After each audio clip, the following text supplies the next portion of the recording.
ini Imam Abu Hamid Al-Ghazali dan sanad kita yang bersambung kepada beliau. Mu'allif hadzal kitab Al-Imam Al-Arif Billah Hujjatul Islam Abi Hamid Al-Ghazali qaddasallahu sirruhu wa bi asanidina al-mutassil ilaih. Al-Fatihah.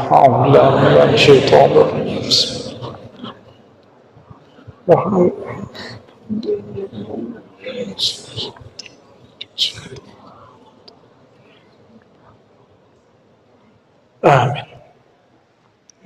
Ya.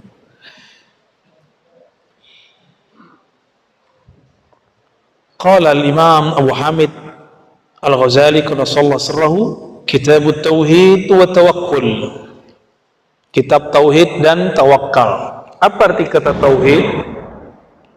Tauhid dari kata wahada yuwahidu tauhidan. Berarti mengesakan Allah. Apa beda esa dengan satu? Satu itu ada duanya. Kalau esa nggak bisa dibagi. Satu masih bisa dibagi setengah, 0,5. Kalau esa nggak bisa. Ya, itu beda tauhid dengan wahid dengan ahad. Beda wahid dengan ahad. Ini secara bahasa. Beda lagi nanti secara ilmu ma'rifat. Ahad itu zatnya, wahid itu sifat dan asma'nya. Gitu. Ya, nanti ada penjelasan ke sana. Alhamdulillah, puji syukur kepada Allah. Kenapa? Ialah yang disebut mudabbir. Apa arti mudabbir? Yang mengatur, yang mengurusi dua alam besar yang disebutkan di sini, alamul malak. Jadi yang pas bacanya malak, ya? Alamul malaki wal malakut. Malak berarti alam nyata. Bisa lihat saya? Bisa dengar suara? Oke, coba sentuh teman sampingnya. Antum di alam ini nggak coba sentuh? Ada? Maka alamul malak itu alam yang bisa diindrai dengan 5 panca indera. Panca kan 5 ya? Ya, bisa dilihat, bisa didengar, bisa dirasakan, disentuh, dicium baunya. Disebut dengan alamul malak. Yang kedua, wal malakut, dan alam malakut. Malakut ini alam para malaikat. Disebut kerajaan malaikat-malaikat ahli zikir. Jadi Sayyidina Nabi SAW, jika ruhnya naik ke alam malakut, kalau turun maka beliau mengajarkan zikir. Muncullah subhanallah bihamdi, subhanallahil azim, subhanallah dzil izzati wal jabarut, subhanallah dzil izzati wal kibriya. Nah, itu semua zikir-zikir malaikat yang kita baca. Bedanya apa? Satu malaikat, satu zikir. Kalau kita, satu orang bisa baca zikir. Benar. Jadi ketika Nabi naik ke alam sana, Nabi melihat di langit ini ada zikir subhanallah, ini alhamdulillah, terus sampai ke atas. Itulah yang disebut subhanallah walhamdulillah tabla'ani ma bainas samai wal ard. Subhanallah dan alhamdulillah itu memenuhi antara langit dan bumi. Maksudnya kalau ada orang zikir subhanallah manusia, itu langsung dikerubungi oleh malaikat. Jika zikirnya sendiri, maka malaikat yang datang cuma malaikat-malaikat munfarid. Jika zikirnya jama'i, maka malaikat berjamaah datang dan mengatakan, halummu ila hajatikum, wahai sahabatku para malaikat. Ini malaikat ngomong sesama mereka, hajat kalian ada di sini. Maka ta'amul malaikah at-tasbih wat-takbir wat-tahmid wat-tahlil. Jadi makanannya malaikat bukan makanan fisik, makanannya adalah zikir yang dibaca. Maka di mana ada orang berzikir, itu malaikat ikut menyantapnya. Tapi yang menyantap adalah ruh malaikat. Ruh malaikat itu nggak makan seperti kita, tapi dia senang girang. Karena malaikat bukan makhluk yang seperti kita yang makan minum secara fisik. Jadi ungkapan ta'amul malaikah bukan berarti malaikat makan, ini istilah aja. Seperti orang mengatakan makanan hati, makanan pikiran, bukan berarti makanan fisik. Ya, istilah-istilah ini sering dipelesetin oleh orang yang tidak paham. Sama seperti Imam Sya'rani mengistilahkan Abu Ruh, Bapak Ruh. Banyaklah kiai-kiai sekarang yang protes dengan istilah itu, padahal itu istilah di kitab-kitab lama. Ya, Bapak Ruh, Induk Ruh, itu biasa. Setiap kita ini kan punya nasab, benar gak? Nasab biologis, bin. Tapi kita mesti punya nasab ilmu, itu yang disebut nasab ruh. Ada yang lebih alim dari Imam Ghazali di sini? Nggak ada ya, termasuk saya nggak. Saya ini kuku juga Ghazali juga masuk. Imam Ghazali buang ingus, mungkin ingus itu saya. Betapa hinanya dibandingkan Imam Ghazali, nggak ada apa-apanya. Imam Ghazali masih punya mursyid, dan ditulis namanya di kitab Ihya, namanya Al-Imam Abu Ali Al-Farmadi. Di beberapa cetakan ditulis Abu Ali Al-Farmazi. Imam Abu Ali Al-Farmazi ini gurunya beliau itu namanya Imam Abul Qasim Al-Qushairi, penulis kitab Ar-Risalah Al-Qushairiyah. Nggak puas ngaji ke Abul Qasim, beliau pindah kepada Abdul Khaliq Al-Karkani. Dari merekalah Imam Ghazali mendapatkan sanad thariqah.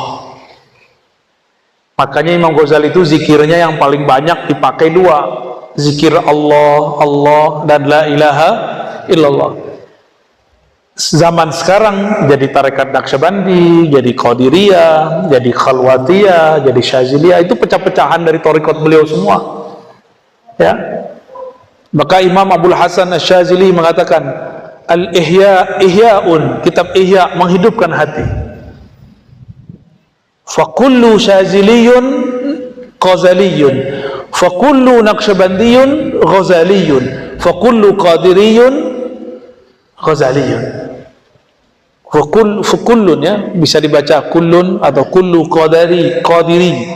Setiap orang yang Naqsyabandi, Qadiri, Syazili, Ba'lawi, semua mereka mengatakan kami bermanhaj tasawuf Imam Ghazali. Dan hatta al-yaum, sampai sekarang saya tidak pernah keluar dari manhaj itu.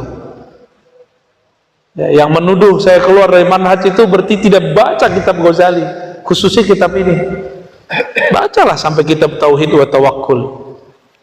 Bacalah kitab Kimya'us Sa'adah. Banyak lagi kitab-kitab beliau. Ada Mishkatul Anwar, Masya Allah, itu kitab. Itu yang kita ulang-ulang sekarang, cuma kita istilahkan dengan istilah yang lebih mudah.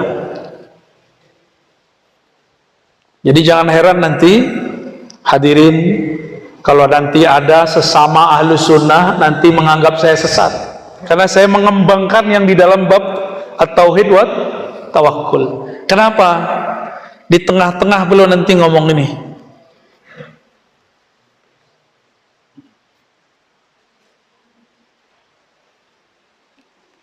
kalau di kitab ini 330 beda tuh ya, beda kitabnya. Nanti saya tunjukin apa kata beliau. Kalau sudah sampai kepada makom baca la ilaha tertinggi, maka itu disebut puncak penyikapan batin. Saat itu la yajuzu antastura antusattara, boleh begitu, ditulis fi kitab. Nggak boleh ditulis kitab, bukan berarti nggak boleh disampaikan. Ditulis di kitab ya nggak boleh. Tapi kalau ini kearifan beliau di zaman itu. Imam Ibnu Arabi berpandangan lain, di zaman dia sudah beda. boleh ditulis di kitab, maka ditulislah dalam kitab Al-Futuhat Al-Makkiyah. Dulu Imam Ghazali larang orang baca la maujuda illallah. Di Garut orang habis sholat zikirnya la maujuda illallah. Gawat itu. Berarti setiap masa ada ijtihad seorang alim, mungkin berbeda dengan zaman sebelumnya. Dalam tasawuf boleh, dalam fikih juga boleh. Dalam bab fikih apalagi, itu lebih banyak lagi perkembangannya. Itu sebabnya tarekat, misalnya nih, tarekat Qadiriyah Naqsyabandiyah Ahmad Khatib Sambas, namanya sama tapi metodenya akan sedikit berbeda dengan zaman sebelumnya, karena disesuaikan dengan masa ini. Antara kaifiat yang ada di Abah Anom beda mungkin yang jalur di sini, tapi zikirnya sama, la ilaha illallah, Allah Allah. Terbeda lagi, saya ketemu guru saya Mbah Ahmad Halwani di Magelang, beda lagi metodenya. Ada lagi Mbah Yai Asrori, tapi zikirnya sama, la ilaha illallah, tapi muqaddimah masuknya beda-beda gitu. Baik. Lalu beliau mengatakan apa? Qad qala al-arifun ifsya'u sirr rububiyah kufrun. Membeberkan rahasia rububiyah kufur. Ini bukan kufur murtad, bukan. Bisa membuat orang yang dengarnya kufur gitu maksudnya. Bukan yang ngomong yang kufur, tapi orang lain bisa menjadi kufur kalau belum kuat ilmunya. Oke. Nah, kita mundur lagi ke awal ya. Ini cuma contoh aja. Jadi ada yang gak boleh ditulis di kitab, tapi disimpan di sini. Maka di bagian bawah kitab barusan, sudur, dadanya ahli ma'rifat, dadanya para ulama, itu kuburan-kuburan ma'rifat. Itu bahasa orang lama. Kalau saya ganti, sudurul awliya maktabatul ma'arif wal asrar. Kalau dulu disebut dadanya orang-orang arifin billah, wali-wali Allah, itu kuburan. Kalau kubur dikubur dong. Tapi zaman sudah berubah. Kenapa saya katakan begitu? Ini kan bukan hadis ya, jadi boleh beda nggak? Boleh. Dajjal, Nabi Isa aja nggak berani lawan di zamannya. Nabi Musa aja nggak berani ngelawan. Di zaman Nabi Muhammad pun belum diizinkan keluar. Ahlul Badar yang melawan ribuan orang pun tidak dipertemukan fisik, bertengkar langsung, berperang langsung dengan Dajjal. Tapi Nabi mengatakan itu untuk akhir zaman. Dajjal ini mainannya apa? Mainannya mutar balik ma'rifat, ma'rifat surga neraka. Maka disebut oleh Nabi, surganya neraka, nerakanya surga, apinya air, airnya api. Sesatnya itu benar, benarnya itu sesat. Lurusnya itu bengkok, bengkoknya itu lurus. Itu dia. Itu si Dajjal. Gimana cara memahami itu? Bukan dengan latihan fisik. Kan sekarang orang untuk menghadapi Dajjal latihan fisik.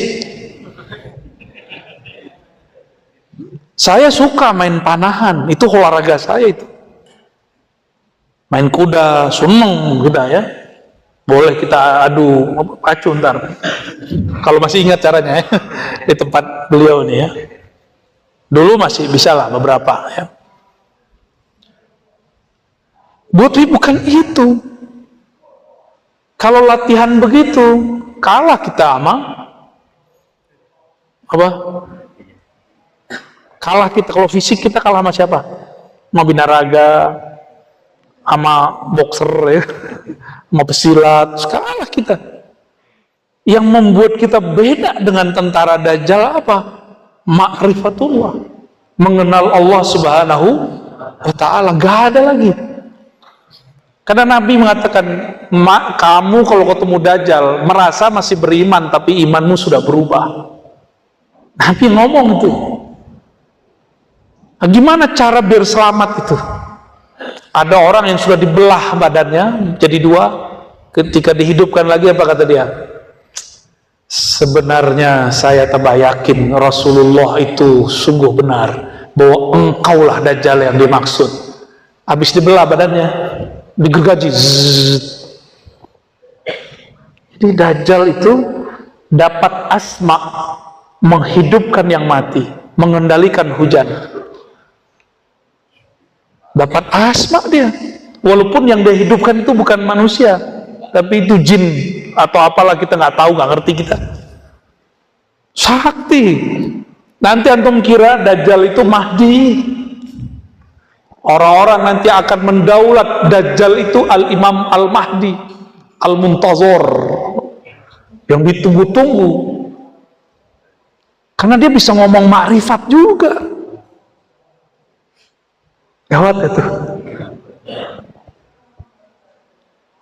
Lama-lama dia bilang, Anallah, aku Allah. Lama-lama begitu dia ngomongnya. Bahaya bener. Maka Imam Ghazali berpesan di kitab ini, harus baca kitab Al-Iqtisad fil I'tiqad. Kalau enggak bisa, baca Muqaddimah Ihya tentang akidah. Cukup. Mesti kuat akidahnya. Ya, nggak ada yang ngantuk nih. Itu ada di itu doang. Al-munfarid bil izzati wal jabarut arafi lis sama' bi ghairi imad, al-muqaddir fiha arzaq al-ibad. Lihat langit, langit ada tiangnya nggak? Kok nggak runtuh? Siapa yang mengangkatnya? Allah. Di sana Allah sudah tulis rezeki kita. Imam Ghazali dalam Syarah Asmaul Husna, judulnya Al-Maqsad Al-Asna fi Syarhil Asma'il Husna, kata beliau, Ar-Razzaq, Allah yang maha berrezeki, maknanya dua, rezeki zahir, materi, atau batin, immateri. Rezeki zahir, minum, makan, menikah, mobil, rumah, sehat. Sehat gak nih? Sehat ya? Alhamdulillah. Walaupun hujan-hujan begini, ini biasanya hujan? Kadang-kadang. Terus banget malam ini ya. Nungguin Pak Kasat ya. Saya kaget, buat tasbih dia. Bukan buat bedil. Buat tasbih di kemana-mana. Semoga beliau ikhlas ya, amin. Ya, biasanya udah punya mursyid tuh begitu itu biasanya. Tapi belum bercerita sama saya ya.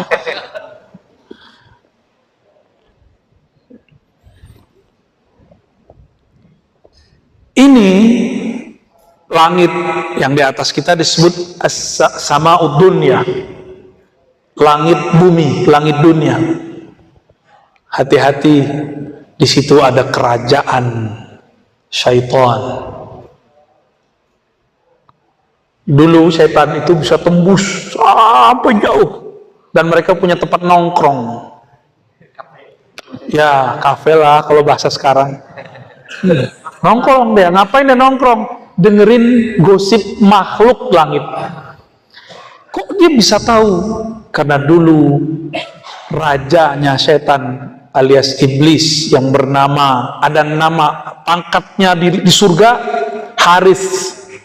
Ada nama malaikatnya, Azazil, itu nama malaikatnya. Tapi nama aslinya bukan itu, nama aslinya Ihyas atau Iyas. Di kitab tuh Iyas, yang berputus asa. Bukan Ilyas, bukan. Aisun, berputus asa. Ada yang bacanya Ahyas, Ihyas. Saya nggak tahu mana yang tepat ya. Tapi kalau dalam bahasa Arab, ini kan bahasa lama, sebelum bahasa Arab malah. Ternyata dulu terjadi kiamat, meteor turun. Itu semua jin itu bertubuh fisik. Disebut Banul Jan. Mereka nggak boleh lagi nginjak bumi. Maka mereka pindah ke pohon-pohon, ke gunung-gunung, ke laut-laut. Maka di laut selatan ada Bukan aneh ngomong.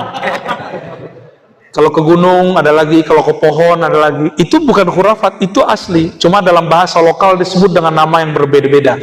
Tapi ingat, mereka sudah tidak punya hak menjadi khalifah di muka bumi. Maka kita nggak boleh takut sama mereka, tapi nggak boleh takabur juga. Gitu aja udah. Nabi Adam turun, itu udah kisah panjang, udah ribuan tahun kejadiannya di surga. Ternyata iblis dulu, namanya siapa? Iyas atau Azazil, dia setiap naik pangkat itu diajarkan zikir oleh Jibril dan semua malaikat. Naik ke langit 2, langit ke langit 3, suluk berkhalwat di setiap langit. Canggih nggak? Canggih. Antum belum ada yang naik ke langit kan? Maka sama iblis gampang dia apa-apain. Itu sebabnya belajar zikir mesti pakai mursyid supaya enggak dimursidin setan. Wajib hukumnya. Saya saking takutnya diganggu itu, maka saya bermursyid dan mursyid saya banyak sampai sekarang. Separuh masih hidup. Dan tidak hanya satu thariqat saya belajar, banyak thariqat. Kapan boleh pindah thariqat? Kalau sudah dijazahin guru. Belum dijazahin guru yang pindah-pindah dulu. Ya, kecuali emang antum istikharah hasilnya ganti. Tak apa-apa. Saya dijazahin guru saya baru kemudian belajar thariqat yang baru. Dijazahin lagi baru saya pindah ke thariqat yang baru. Kayak gitu metodenya. Ya. Jadi sampai hari ini masih kolektor zikir aurat dan wirid marifat. Ya. Masih. Kalau ketemu siapa aja saya belajar, ya. Baik. Itu malaikat berapa tahun sampai ke sana? Imam Tabari saya sudah sampaikan di berbagai majelis. 18.000 berzikir berkhalwat. Berarti suluknya lebih lama ya. Ada yang pernah zikiran 18.000 tahun? 18.000 tahun ini bukan 18.000 kali zikir. Ada yang zikir 18.000 tahun. Baru 18 menit ngantuk ya. Ini saya suruh zikir belum 5 menit udah hilang dia. Tapi hilangnya ruhaninya terbang. Matanya tidur, hatinya tidak tidur. Benarlah kata Nabi ya. Nabi kan ngomong al ulama warasatul anbiya. Ulama pewaris para nabi. Nabi itu matanya tidur, hatinya tidak tidur. Siapa tahu ya.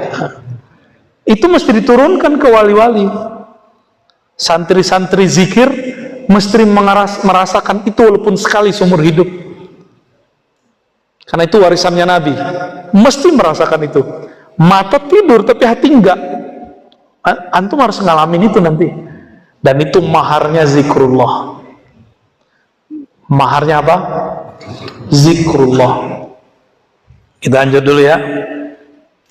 Di langit al-muqaddar fiha arzaqul ibad. Di langit itu Allah sudah takar rezekinya hamba. Maka rezeki kita bukan di tempat kita bekerja. Rezeki kita bukan oleh orang tua. Rezeki kita bukan di penguasa. Rezeki kita bukan pada para pedagang.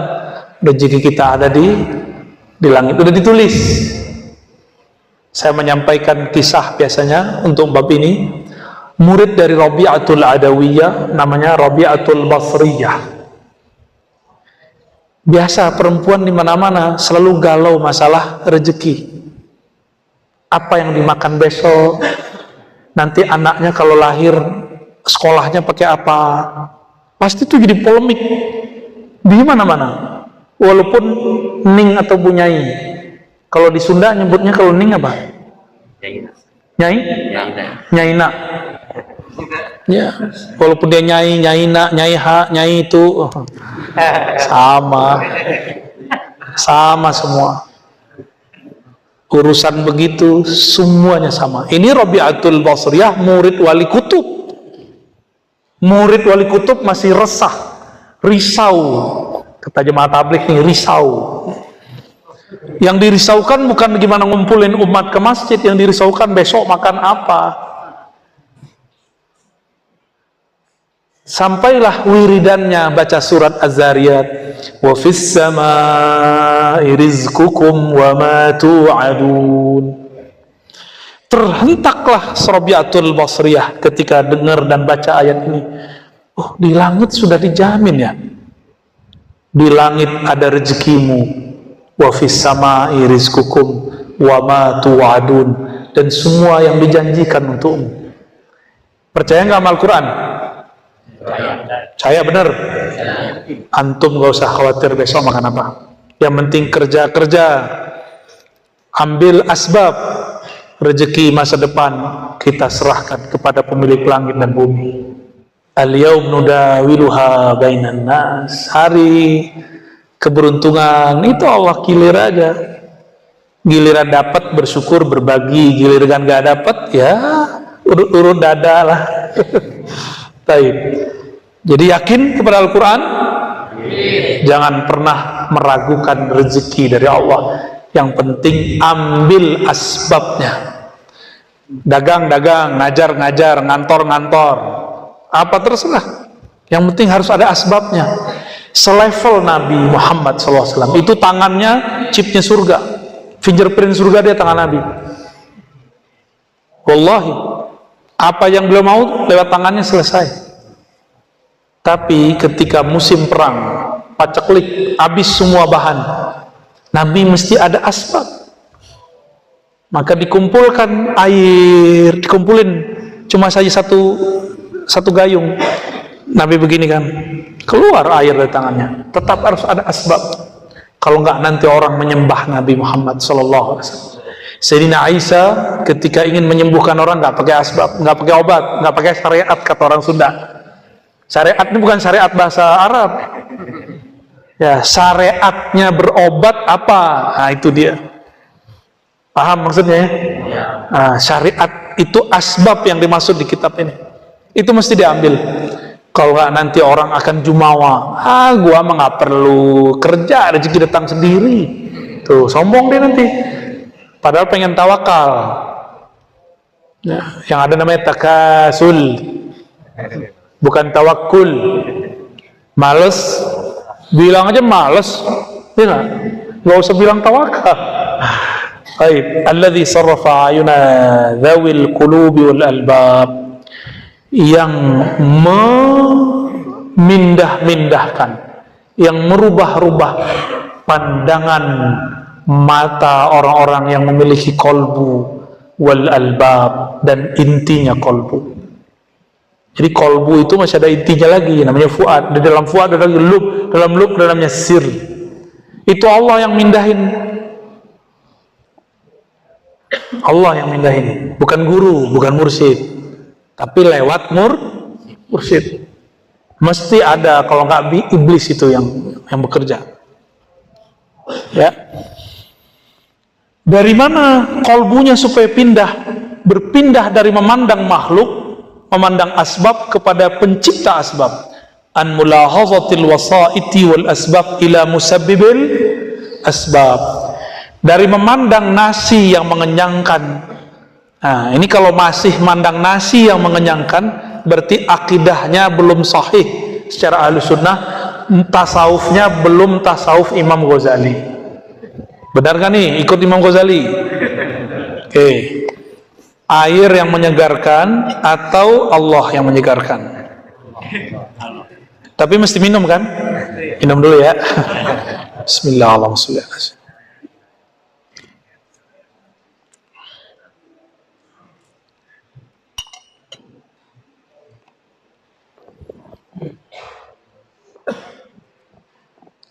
Ketika terbersit di hati, ini sudah inti kitab nih. Saya baru baca mukadimah, tapi inti kitab ini.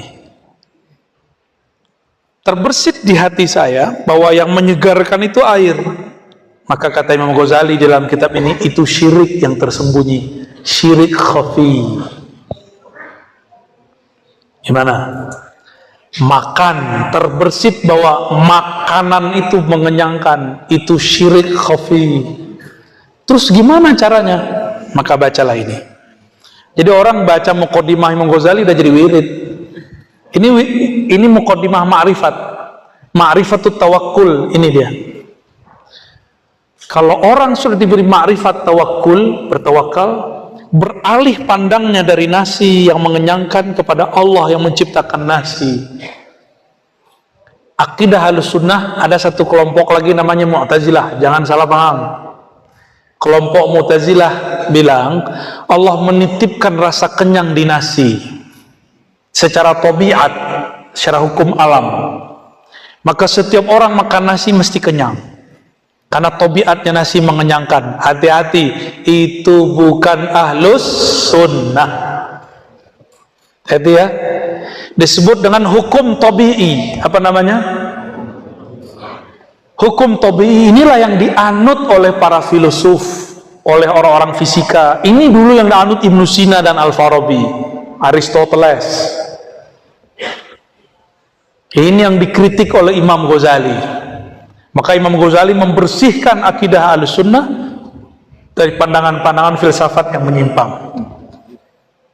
Jadi filsafat ada yang menyimpang, ada yang benar. Jadi gimana? Obat, apa ada kesembuhan di obat? Banyak orang berobat gak sembuh.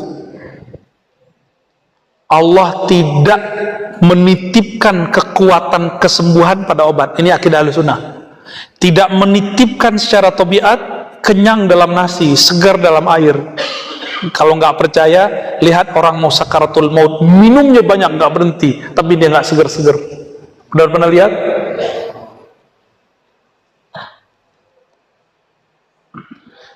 Di masa Rasulullah ada orang yang sudah membunuh banyak musuh di medan juang, tapi Nabi bilang dia masuk neraka. Sahabat nggak ada yang percaya. Itu cuma urusan air. Air satu gelas nggak dapet. Dia bilang aus, aus, aus. Orang mau datang, nggak kuat dia menahan sakit dan haus, karena dia menyekutukan Allah dengan air. Maka saking nggak kuatnya, maka dia ambil, itu bukan bedil, belum ada bedil saat itu. Namanya apa tuh? Pisau belati. Langsung dia tusukkan ke dalam jantungnya. Nggak sanggup menahan luka, tidak sanggup menahan haus, karena dia menyekutukan Allah di dalam dirinya dengan air. Nanti ada masa hujan nggak turun-turun, paceklik di mana-mana, sawah-sawah tidak bisa menumbuhkan padi lagi. Jika kita menyekutukan Allah dengan beras, nasi, nanti datang Dajjal menciptakan beras. Dia bawa makanan, nanti kita berubah iman. Mau? Maka mulai sekarang saya mengimbau, makan-makan aja. Makanya sekarang, ini bukan sok-sokan, bukan, tapi tahadus bin ni'mah. Saya sudah jarang makan nasi. Lauknya masih. Mengurangi aja, mengurangin. Mulai hambar, makan itu mulai hambar. Kalau bukanlah karena badan ini butuh makan, saya nggak makan, kira-kira begitu. Udah mulai begitu rasa hambar mau makan. Tapi kadang-kadang balik lagi ke ahwal manusiawinya, makan lagi. Apalagi orang Sunda kan punya nasi enak tuh, apa namanya? Siliwet, nah itu berarti arrozinya lagi muncul tuh. Alhamdulillah kemarin ya. Alhamdulillah. Seandainya nggak ada air, nggak ada nasi, terus ada orang bawa itu, berubah nggak keyakinan kita? Maka nanti ada masa kita kenyang tanpa makan, karena sudah mengenal siapa yang mengenyangkan. Kita akan segar tanpa minum, karena sudah mengenal siapa yang menyegarkan. Siapa itu? Allah. Itu makna kalam. Jadi Imam Ghazali buat muqaddimah, itu isinya kitab. Maka nanti mungkin malam ini cuma muqaddimah aja kita baca, sama loncat satu bab, satu fasal, ya, nggak masalah. Seperti Ibn Arabi setelah Ibn Ghazali, itu dia buat syair di setiap bab. Paham syairnya, paham sampai ujung bab. Imam Ghazali ngerti kalau kita susah baca syair, maka dia pakai nasar, prosa. Alhamdulillahirabbil. Maka saya sangat cinta kepada Imam Ghazali. Sangat-sangat cinta kepada Imam Ghazali. Dan saya sangat cinta kepada orang-orang yang mengajarkan kitab Ghazali, walaupun dia anak muda. Sangat takzim kepada orang yang khidmat kepada ajaran Imam Ghazali. Dan sangat sedih jika ada yang bilang Ghazali khurafat, Ghazali sesat, Ghazali nggak ngerti hadis. Ya salam. Yang ngomong begitu Sahih Bukhari belum khatam. Imam Bukhari khatam Sahih Bukhari dan wafat kitab Bukhari di dadanya. Banyak hadis palsu. Bukan hadis palsu, ente yang nggak ketemu hadisnya. Saya ketemu hadisnya. Ini ahli hadis. Ini santri hadis saya. 4 tahun dia ngaji hadis sama saya. Bahkan lebih. Kan ngabdi beberapa tahun. Khatam hadis. Ini kalau mau nanya hadis, tanya dia aja. Hitungan menit bisa dikeluarin. Lengkap dengan kualitasnya apa. Insya Allah, tanya aja deh. Baru tahu ya. Gak usah jauh-jauh ke Syekh Albani, Syekh Umar Fahmi ya.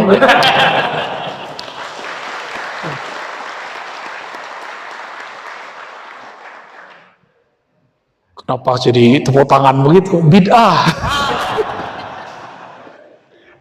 Allahumma shalli ala Muhammad.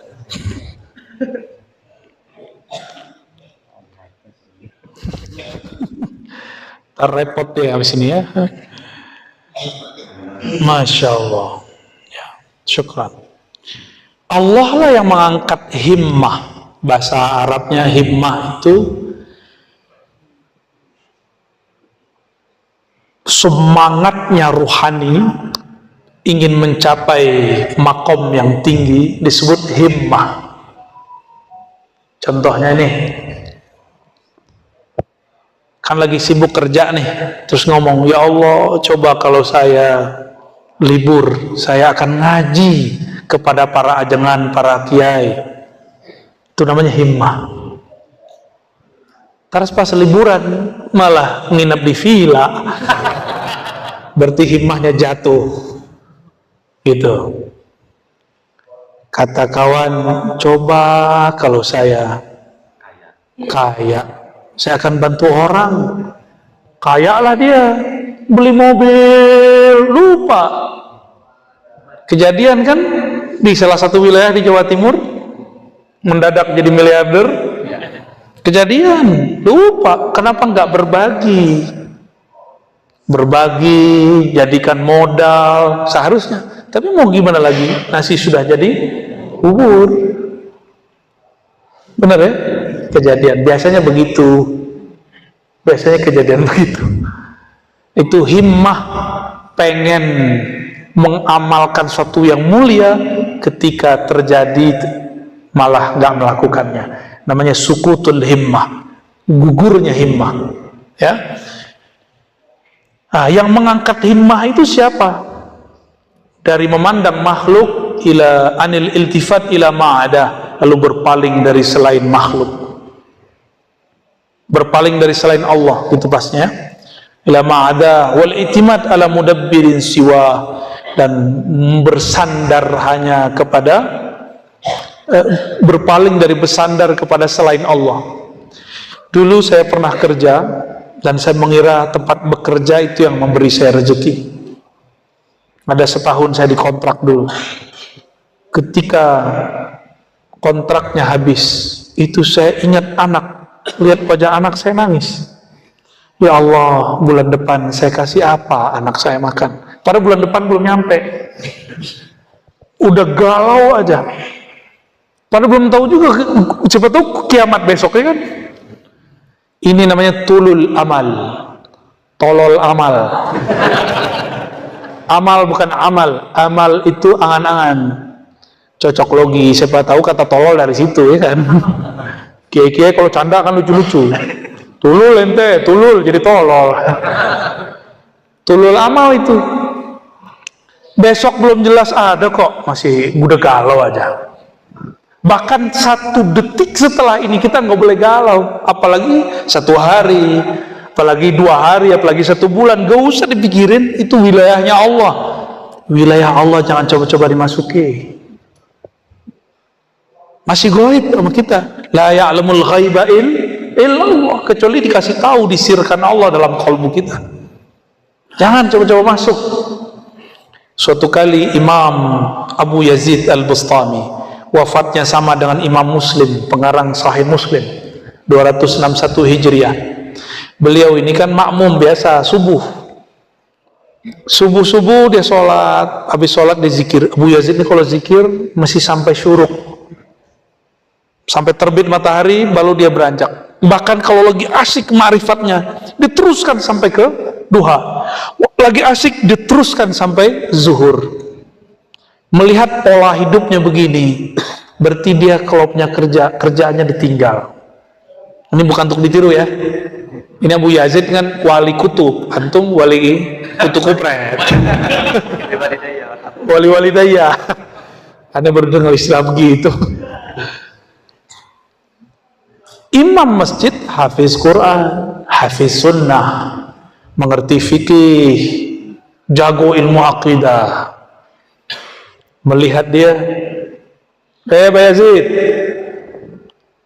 bi ayyi syai'in taqutu hadzal yawm? Kamu makan apa hari ini? Ngejek. Orang kerja ke pasar, ente di sini. Orang kerja di ladang, ente di sini. Makan apa ente hari ini? Diejek sama Tuan Imam. Kalau Pak Imam nyebutnya sini apa? Apa? Pangersa Imam? Pangersa. Oh ya, saya waktu di Sukabumi itu dipanggil Pangersa, kaget. Pangersa itu orang mati bukan? Bukan, ternyata Pangersa penghormatan yang mulia. Sempat kaget, Pangersa. Kirain almarhum. Salah paham saya. Harus kursus lagi berarti.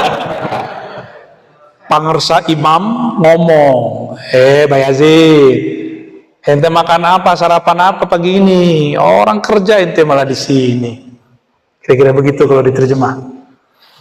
Abu Yazid itu udah syuruk, langsung berdiri, kata beliau, sholat diimami oleh orang yang tidak percaya Allah yang menjamin rezekiku di langit tidaklah sah, maka aku ulang sholat qodaan.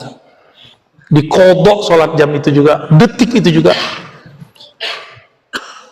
Ini hukum ma'rifat, ini fikih arifin namanya. Fikhul arifin ini ketat. Saya nggak sanggup.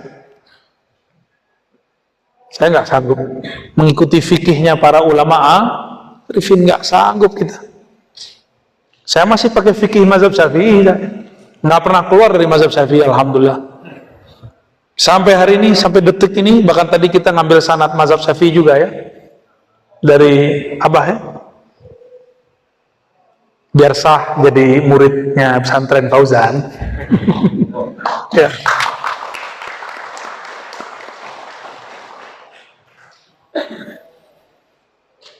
Imam Abu Yazid menganggap sholat tidak sah dipimpin oleh orang yang tidak yakin bahwa Allah Maha Razzaq. Beratnya tuh. Maka antum jangan sok-sokan ngomong ma'rifat lah ya.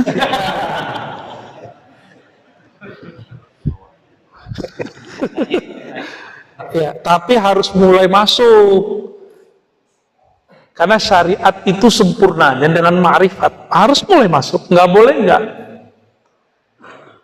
Dengan sedikit ma'rifat syariat sempurna, sedikit aja. Seseorang yang merasakan lezatnya bermakrifat, makrifat itu kan mengenal, maka beban syariat langsung hilang. Karena kita sudah kenal siapa yang kita sayangi, maka berangkat pagi pulang sore pun kita lakukan untuk menafkahinya. Kita sebut namanya istri. Benar? Itu istri antum karena kenal. Nikah mah nggak kenal. Karena kenal tumbuhlah sayang. Karena sudah sayang muncullah pengorbanan.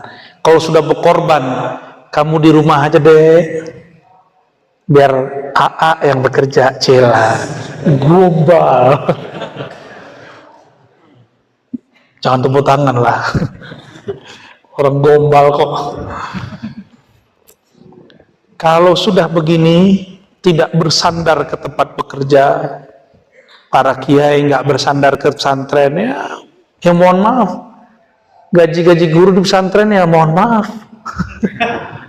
Kalau tidak ada keberkahan di langit yang turun, itu guru-guru miskin semua.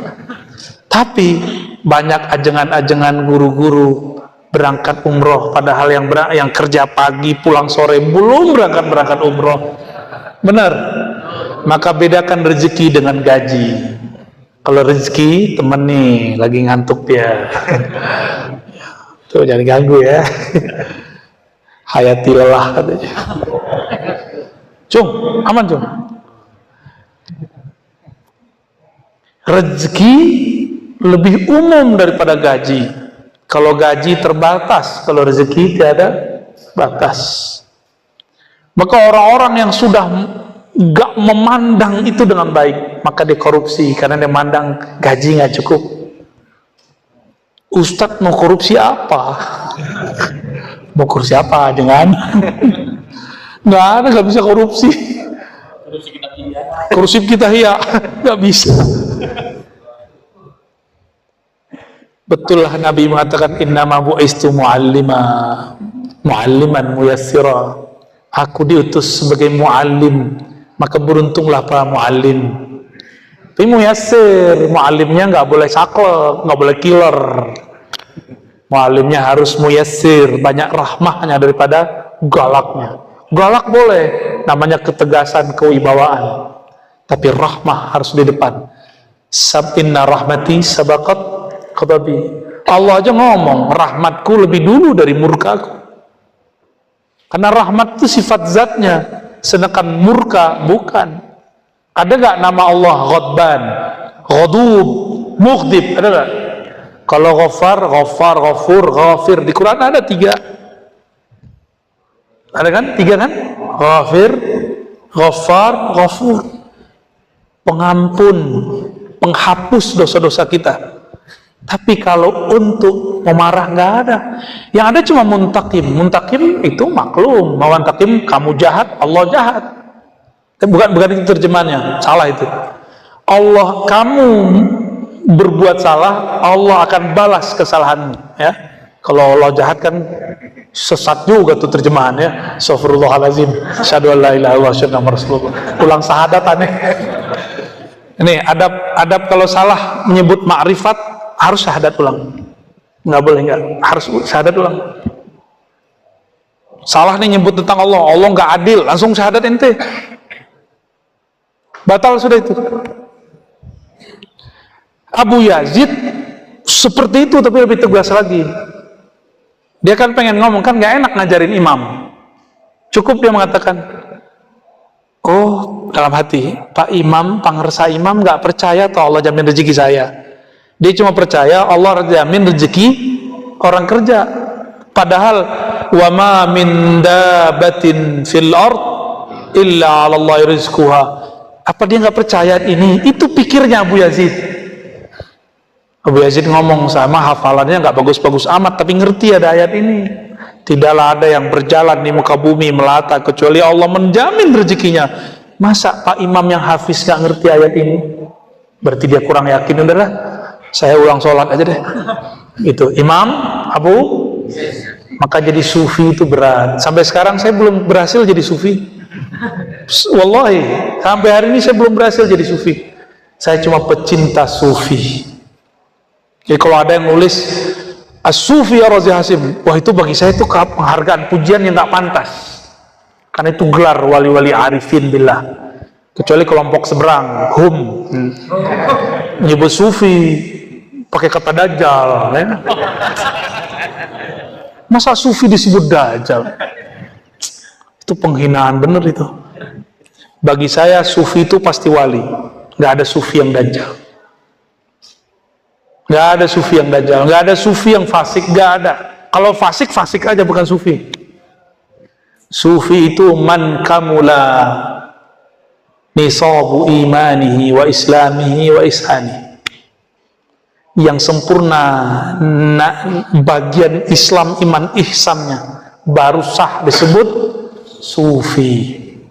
Saya belum sempurna, lagi belajar, pengen sampai kepada kesempurnaan.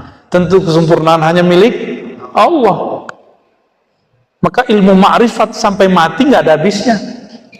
Masuk surganya masih cari ma'rifat loh. Percaya nggak? Ayatnya apa? Wujuhu yawma idzin nadirah ila rabbiha nazirah. Memandang kepada Allah itu ma'rifat.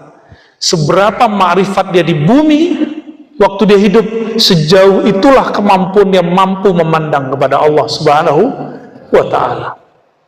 Maka wajib belajar ma'rifatullah, bukan sunat. Jadi belajar tawasawuf itu wajib. Ngambil thariqah itu mala yutimmul wajib bihi illa fahuwa wajib. Itu benar, kaidahnya benar enggak? Mala yutimmul wajib illa bihi fahuwa wajib. Nah itu. Ada satu kewajiban, nggak mungkin kita dapat mencapai itu kecuali ada satu jalan, maka menempuh jalan ini wajib, disebut thariqah. Gitu. Jalan depan aja diperbaikin tiap berapa bulan? Tiap 6 bulan. Masa thariqah kita nggak dibenerin? Maka meskipun sama-sama Naqsyabandi, sama-sama Qadiri, zaman ini dan dulu harus ada revisinya. Ya. Mesti dibenerin. Orang dulu belum ada namanya kerja dari jam 8 sampai jam 5, belum ada. Maka sekarang para mursyid harus meramu kembali bagaimana zikir yang cocok untuk para karyawan, para teman-teman ini, aparat ini, biar nggak jadi keparat kan. Ya, harus belajar ilmu ini. Maaf Pak John ya.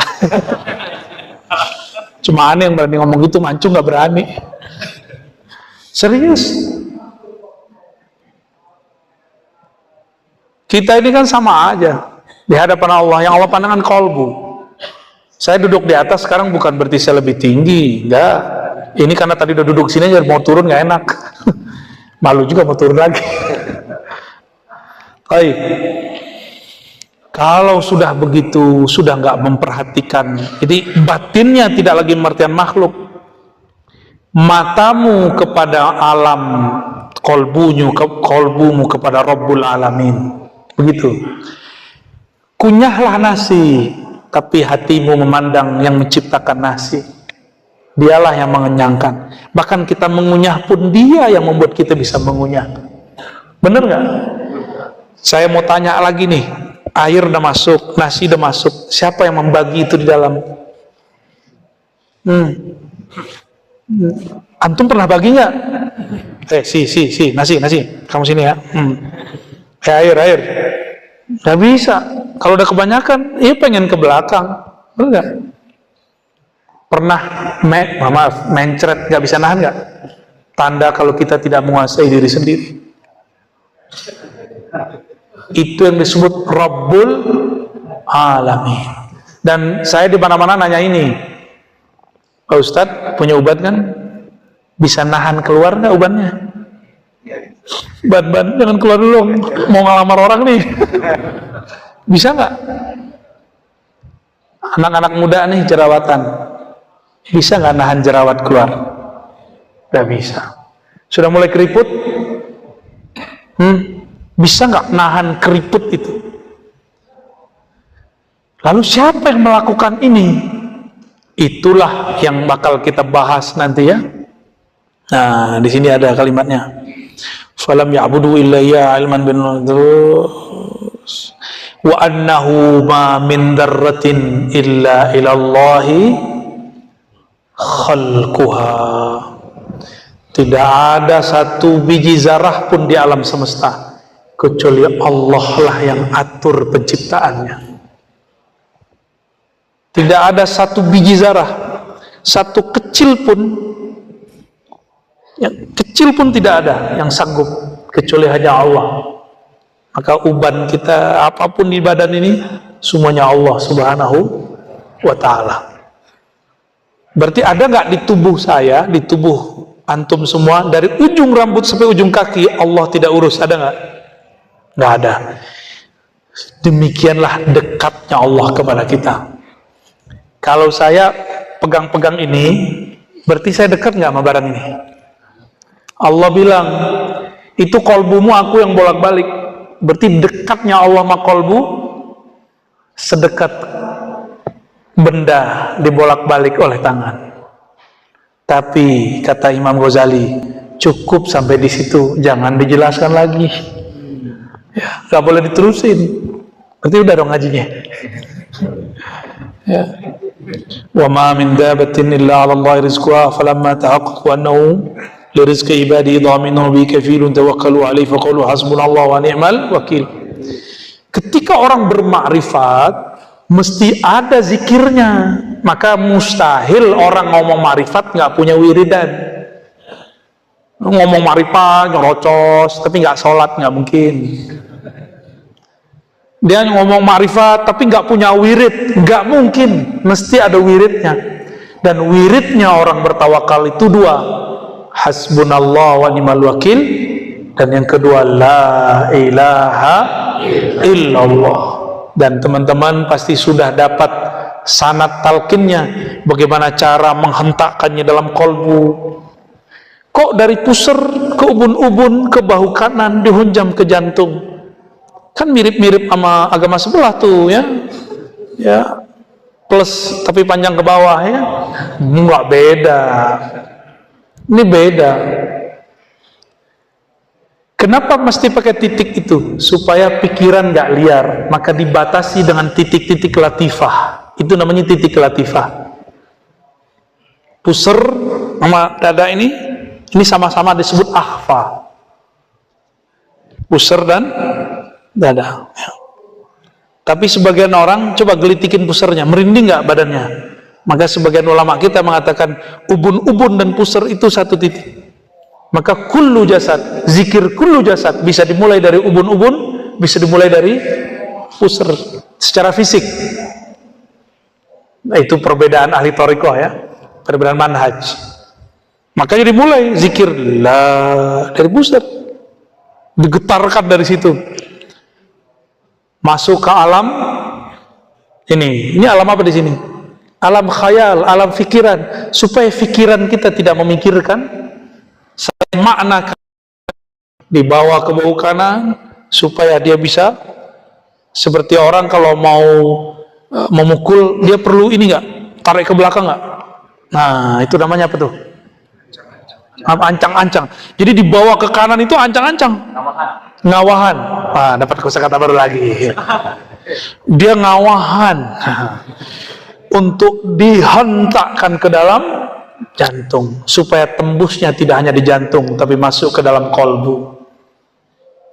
Itulah zikirnya Syekh Ahmad Khatib Sambas, Qadiriyah Naqsyabandiyah.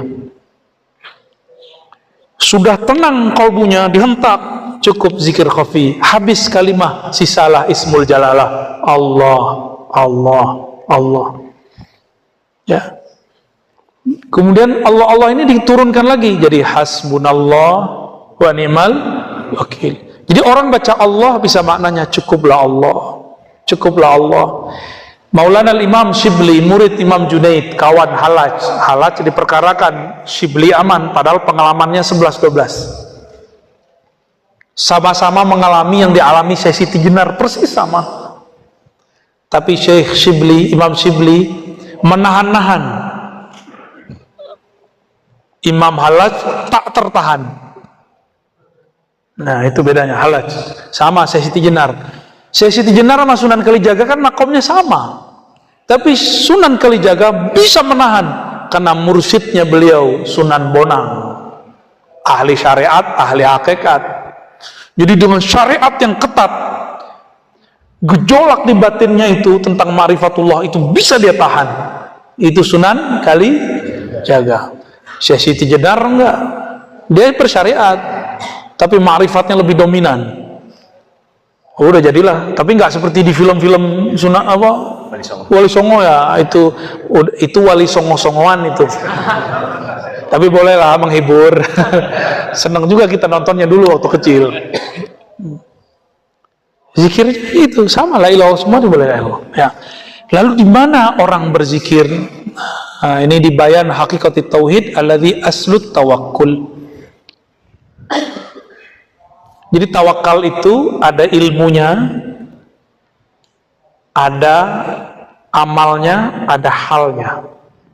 Ilmunya tasdik, bermakrifat. Amalnya kita ada usahanya. ada zikirnya, halnya nanti ada lain lagi ya. Coba lihat ini di paragraf 1, 2, 3. Nah, fanaqulu di ujung paragraf kedua. Fanaqulu lit-tauhid arba'u maratib. Ini bagian akhir yang mau saya bahas ya. Tauhid itu ada 4 tingkatan. Ketemu nggak? Ya. Lit-tauhid arba'u maratib. Tauhid ada 4 martabat. Masih kuat? Masih kuat? Dikit lagi ya, dikit lagi. Udah jam 10. Yang nggak kuat mungkin teman-teman saya ini. Antum kuat nggak? Kuat. Oke, kita lanjut ya. Hajar terus. Hajar aswad. Tauhid itu nggak ada batasnya. Tapi akal kita butuh analog, butuh pembagian-pembagian. Maka mesti dibagi. Imam Ghazali kasih pembagiannya. Itu inti dari lafaz sebelumnya. Jadi lafaz sebelum kalimat yang barusan, intinya itu. Tauhid itu ibarat lautan samudra, tapi tidak punya tepian. Kata orang dia udah nyampe. Belum. Ini antum nih kalau meninggal ketemu Syekh Ahmad Khatib Sambas, tanya sama beliau, apakah engkau sudah sampai kepada ujung ma'rifat? Dia bilang, belum, masih jauh lagi. Pasti ngomong begitu. Kalau nggak percaya ntar saya bawa. Antum duluan ya, di belakangan aja deh. Abu Yazid ngomong bersama, karena dalam ma'rifat itu satu nih, bismillah. Ilmu ma'rifat itu muncul kalimat ma'rifat. Contoh, la ilaha illallah. Ma'rifat pertamanya di sini apa?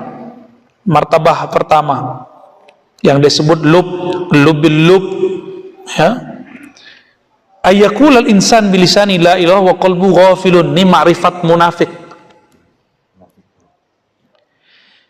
Berkata seorang manusia dengan lisannya la ilaha, tapi kolbunya lalai. Ini ma'rifat munafik. Bahkan munkirun lahu katauhidil munafiqin. Ya, kalau ghafil disebut tauhidul ghafilin. Jadi kita bedakan dua. Ghafilin dia lalai, berarti korbunya berpenyakit, masih bisa disembuhkan. Tapi kalau sudah munafiqin, la dawa alaih, nggak ada lagi obatnya. Kalau sudah kena cap munafik nggak bisa diapa-apain. Tapi kalau baru nifak sughra, ghafil namanya, ghafilun ya. Ini ma'rifat siapa? Nah, orang-orang inilah yang ngomong la ilaha illallah itu berat ya, zikir itu susah ya. Tuh, hati-hati, jangan ngomong begitu lagi. Itu munafik yang ngomong begitu. Kalimah ini emang berat. Sayyidina Musa ngomong, ya Rabb, beri dong zikir yang khusus, ma'rifat khusus. Kata Allah, kul la ilaha illallah. Ya Allah, kan Nabi Musa ini temenan sama Allah, kayak kalimullah kan. Mau kapannya bisa ngomong sama Allah. Gak mesti naik ke langit, gak mesti. Kan Tuhannya Nabi Musa bisa diakses di mana-mana. Kalau Tuhannya seberang nggak, naik dulu dia. Apa kata Nabi Musa? Ya Allah, tak khusni, khususkan dong, khususkan nih bizikrin, zikir khusus dong. Apa jawaban Allah? Musa, ini kalimat kamu lihat ke langit dan bumi, lebih berat kalimat ini daripada langit dan bumi. Kaget Nabi Musa, dikasyafkan oleh Allah, dilihat oleh Nabi Musa, la ilaha Allah ditimbang dengan langit bumi, lebih berat la ilaha. Makanya kalau benar antum talqin, kolbunya kayak dibor ke dalam. Kalau benar lo talqinnya, atau minimal berdesir gitu. Tergantung kekuatan ma'rifat yang Allah berikan kepada guru dan tasdik antum kepada guru. Gurunya ma'rifatnya udah oke, antumnya lemah, ya paling getar-getar dikit lah. Baik, ini makom pertama. Makom kedua, ayusaddiq bima'na al-lafzi qalbuhu, ayusaddiqa bima'na al-lafzi qalbuhu kama saddaqa bihi umumul muslimin wa huwa i'tiqadul awam. Lisannya baca, qalbunya membenarkan, dan itu juga capek. Tidak ada Tuhan selain Allah, tiada yang bersembah kecuali Allah. Ini namanya zikir ahli kalam, ahli sifat 20 sampai di sini doang. Sifat 20 versi akal ya, bukan sifat 20 versi ma'rifat. Jadi kalau ada ahli-ahli kalam, ahli-ahli zikir, ahli-ahli kitab Sanusi, kitab Fathul Majid, kitab Aqidatul Awam, ya, dan sejenisnya itu, kalau dia belum talqin zikir, maka saat baca la ilaha itu pikirannya capek, menyesuaikan dengan kolbu yang sangat liar. Kan kolbu ini kolbu yatakallab, liar sekali. Maka saya sarankan para ajengan, para ustadz, para kiai, udahlah, taruh dulu ajengannya bentar, ambil ilmu talqin kepada mursyid, supaya kalau zikir seirama kolbu dengan lisan. Lebih dulu kolbu atau lisan? Aslul kalam ma fil fuad. Yang diterjemahkan di lisan itu awalnya di sini. Maka mulai zikir itu di sini. Itulah rahasia kenapa ayat kursi dimulai dengan Allah, bukan la ilaha. Allahu la ilaha illa huwal hayyul qayyum. Allah isbat namanya. Diisbat dulu nama Allah di kolbu, baru baca nafi la ilaha illallah. Kalau sudah isbat masih butuh nafi nggak perlu. Itulah maqam Imam Shibli. Ketika orang bilang, Shibli, ente udah sakarat, baca la ilaha Allah. Kata dia, nggak perlu, saya sudah sama Allah. Saya sudah sama yang punya nama. Maka dia zikirnya Allah. Allah meninggal. Banyak orang yang meninggal dengan zikir itu aman. Karena itu disebut ruh la ilaha illallah, Allah, Allah. Spirit intinya zikir la ilaha illallah ada pada lafaz Allah, Allah. Kata kawan, zikirnya bid'ah. Ya sudah, ente aja yang makan itu. Ya.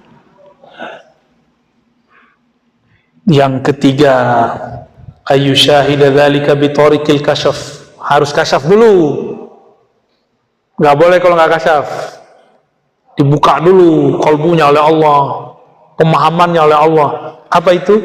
Biwasitati nuril haq, dengan nur dari Allah. Wa maqamul muqarrabin, ini sudah makamnya para wali muqarrabin.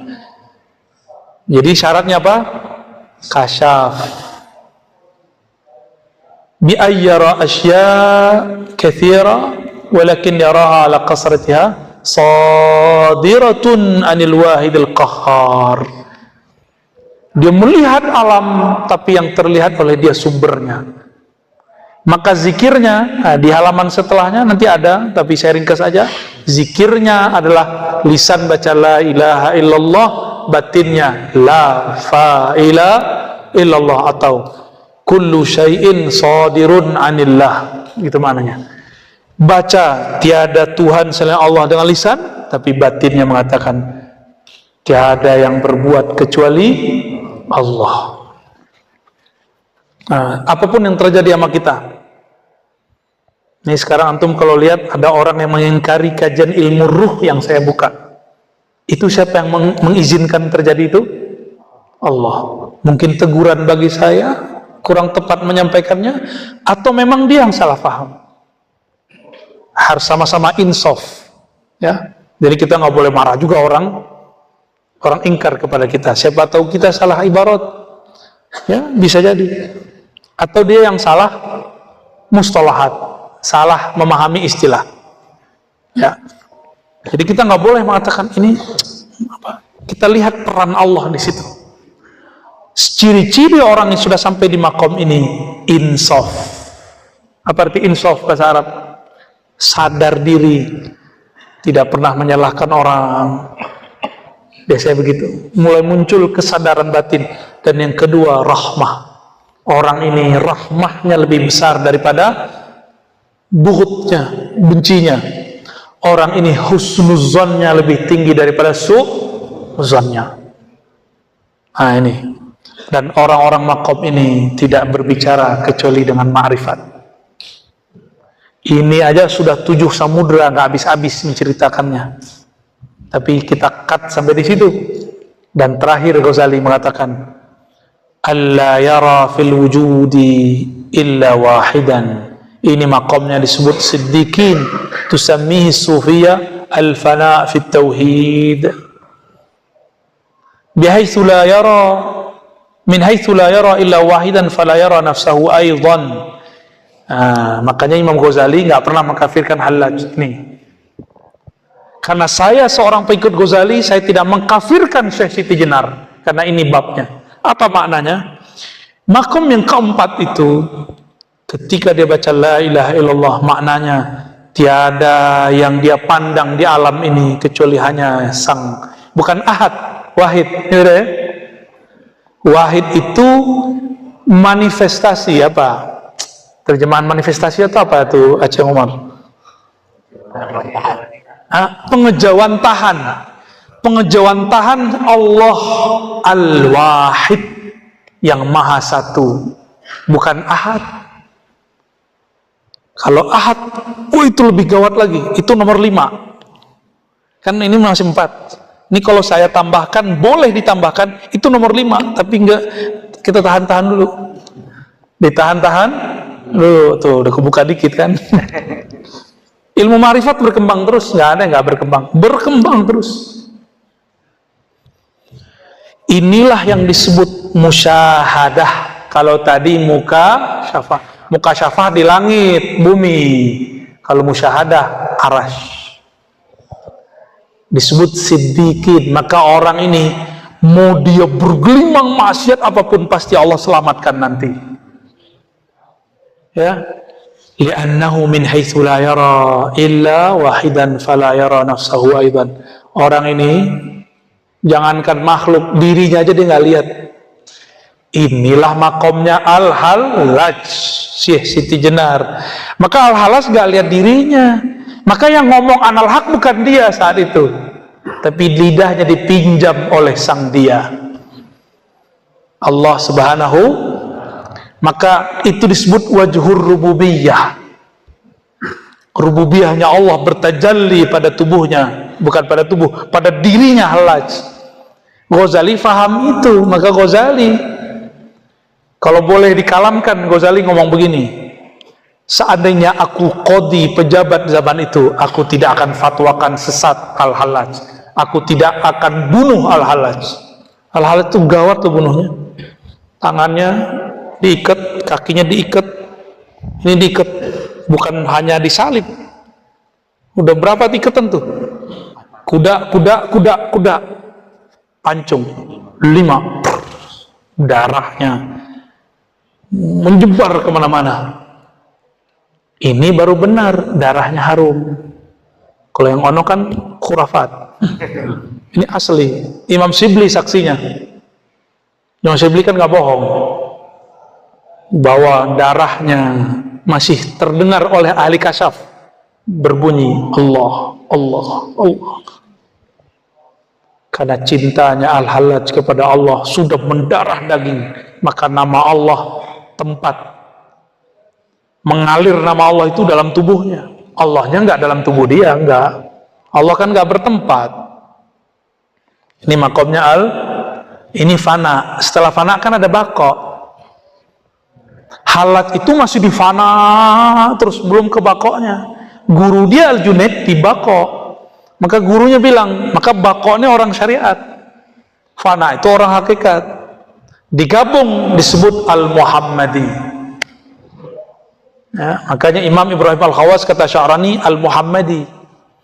Syariat dan tarekat hakikatnya stabil, balance. Ya. Hallaj itu lagi duduk begini, dia lihat muridnya ada yang mewarisi Nabi Isa, dia panggil, kamu Isa. Jadi dia nggak menyebut orang. Salah fahamlah para pendengar, dikira itu reinkarnasi. Padahal dia nggak ngomong reinkarnasi, dia ngomong kamu pewaris Nabi Isa, tapi dia bilang langsung kamu Isa, kamu Musa, kamu. Itu kejadian pada zaman Al-Hallaj. Disebutkan kisahnya oleh Imam Zahabi dalam Syiar A'lam bin Nubala. Imam Zahabi punya 2 pendapat. Ada yang baiknya, ada yang negatifnya. Wah, ini panjang kalau diceritain. Saya tutup aja deh. Maka saya sarankan yang berzikir la ilaha illallah, la maujuda illallah di dalam hati aja, jangan dilafazkan, karena syaratnya mesti kasyaf. La ilaha illallah harus kasyaf. La maujuda illallah mesti musyahadah. Ini yang disebut maqam ihsan. Maka untuk boleh melafazkan itu hanya bagi orang-orang yang muqarrabin dan siddiqin. Kalau belum nyampe, maka haruma, kata Imam Syarani, haruma min ayyasila ila dhalikal maqam. Dia mustahil, haram sampai ke maqam itu. Jadi nggak boleh bilang la maujuda illallah kecuali sudah sampai di maqam itu. Supaya nggak kena gimana? Harus tambahin la maujuda bihaqqin atau bizatihi, baru boleh dilafazkan. Maka siapapun yang berzikir seperti ini harus ditambahin la ma'buda bihaqqin, la fa'ila bihaqqin, la maujuda bihaqqin, baru boleh. Kalau enggak, haram hukumnya untuk sampai dia ke makom itu. Begitulah hukum ma'rifat, lebih tegas dari hukum syariat. Jadi antum jangan suuzon, fikihnya orang syariat itu nggak ada apa-apanya dibanding fikihnya orang ma'rifat. Di ma'rifat salah adab kufur, di fikih kan dimaafkan. Tapi orang fikih mengira orang syariat, orang hakikat ma'rifat itu nggak bersyariat. Kalian nggak mengerti lautannya luas, nggak mengerti bagaimana dahsyatnya kemegahan istana-istana rohani mereka. Di sana amal soleh bagi orang awam dianggap amal buruk karena masih ada sesuatu selain Allah di kolbunya. Ya, hasanatul abrar sayyiatul muqarrabin. Orang awam bilang soleh, tapi mereka bilang belum soleh. Tadi Abu Yazid imam, bagi imam ini sudah soleh, bagi jamaah itu sudah soleh, tapi bagi Abu Yazid itu bukan kesolehan. Belum soleh dia, gitu ya. Alhamdulillahi Rabbil, gimana? Masih sempat diskusi nggak nih? Ya adalah khusus untuk Fauzan saya kita kasih. Assalamualaikum warahmatullahi wabarakatuh. Assalamualaikum warahmatullahi wabarakatuh. Terima kasih ya. Saya salah satu mengajar keasuhan di sekolah tinggi ekonomi dan bisnis syariah atau di Ulama Kabupaten Garut. Kemarin kita banyak berdiskusi tentang perbandingan akidah kedua. Saya ingin menjelaskan karena saya bukan ahli hadis. Yang belajar juga hadis apa itu dari Syekh Ahmad. Masya Allah, dapat kosakata jorok ya. Baik ajengan. Pertama tentang perbedaan tauhid Wahabi, gitu ya, dan Ahlus Sunnah Asy'ariyah. Yang pertama, secara masa lebih dahulu akidah Ahlus Sunnah Asy'ariyah. Karena Imam Abul Hasan Al-Asy'ari itu diperkirakan lahirnya antara tahun 250-an sampai 260-an. Ulama, karena dulu nggak ada dukcapil, jadi nggak ada pencatatan, jadi nggak disebutkan tahun berapa, tapi diperkirakan itu. Berarti 40 tahunan lebih hidupnya di zaman salafus saleh. Dan dia meriwayatkan hadis dari gurunya, namanya Imam Zakaria As-Saji, murid dari Imam Ahmad bin Hanbal. Dari beliaulah Imam Al-Asy'ari meriwayatkan akidah Imam Ahmad bin Hanbal. Maka di kitab Al-Ibanah beliau mengatakan akidah saya ini akidah Imam Ahmad bin Hanbal. Karena Imam Asy'ari yang menyusun merapikannya, dinisbatkan itu ke Imam Asy'ari. Nggak disebut akidah Hanbali, disebutnya akidah Asy'ariyah. Ya. Jadi secara masa lebih tua, lebih sahih kepada Imam Ahmad bin Hanbal. Sedangkan Wahabi muncul dari Syekh Muhammad bin Abdul Wahab Al-Hanbali. Dia asalnya Hanbali, tapi kemudian mengatakan saya tidak taklid lagi kepada mazhab manapun, maka dia keluar hatta dari mazhab Hanbalinya. Beberapa fatwanya sudah menyalahi Imam Ibn Rajab Al-Hanbali. Bahkan dia yukhalif Ibn Taimiyah, yukhalif Ibn Qayyim. Cuma dalam bab akidah dia ikut Ibn Taimiyah. Jadi Wahabi itu bukan akidah yang dibuat Syekh Muhammad bin Abdul Wahab, tapi dia mengembangkan akidah yang sudah mati suri bertahun-tahun, yaitu akidah trilogi tauhid, pembagian 3 tauhid. Nah, ini ingat-ingat nih teman-teman aparat ya, dimanapun ada kelompok di dunia, ISIS, Jabhatun Nusrah, segala macam, Kaidah, itu pasti tauhidnya 3. Perbedaannya di nomor 3, uluhiyah, rububiyah, asma wa sifat.